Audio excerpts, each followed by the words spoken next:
আমার মতো শীতের সবজি সংরক্ষণ করেন কে কে? এই যে দেখুন তাজা সিমগুলা, এত পছন্দ আমার।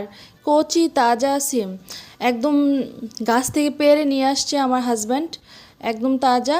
ভিডিওটা কাট হয়ে গেছে, একটা ভিডিও ছিল আস্তগুলার ছড়িয়ে ছড়িয়ে নিয়ে আসছে পায়রা, এত সুন্দর। তো আমি কেটে ধুয়ে সিদ্ধতে বসিয়ে দিয়েছি, এখন লবণ দিয়ে দিব। তো আমি লবণ দিয়ে সিদ্ধ করে এটা উঠিয়ে ঠান্ডা করে নিব। এইভাবে ঠান্ডা করে প্যাকেট বলেন বক্স বলেন ফ্রিজে রেখে দিবেন।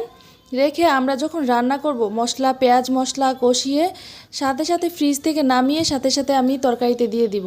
তারপর ঝোল দিয়ে মাছ দিয়ে উঠিয়ে ফেলবো। মানে সাধারণত যেভাবে রান্না করি এভাবেই, শুধু সাথে সাথে ফ্রিজ থেকে নামাবো, সাথে সাথে তরকারিতে দিয়ে দিব। এইভাবে রান্না করবেন, একদম সেম টু সেম টেস্ট পাবেন। আলু দিয়ে বা টমেটো দিয়ে রান্না করবেন, সেম টেস্ট পাবেন। আমি সবসময় এভাবেই রান্না করে খাই। গত বছরের সিম কিছুদিন আগে শেষ হয়েছে, এখন আবার রেখে দিচ্ছি। এই যে এইখানের এই সবগুলো আমি রেখে দিব ফ্রিজে। তো আপনারা অবশ্যই ট্রাই করবেন এইভাবে। তবে আগে আগে ফ্রিজ থেকে নামাই রাখবেন না, যখন রান্না করবেন সাথে সাথে নামাইয়া সাথে সাথে তরকারি মানে কষানোতে দিয়ে দিবেন, তাহলেই টেস্ট হবে। ওকে, আল্লাহ হাফেজ।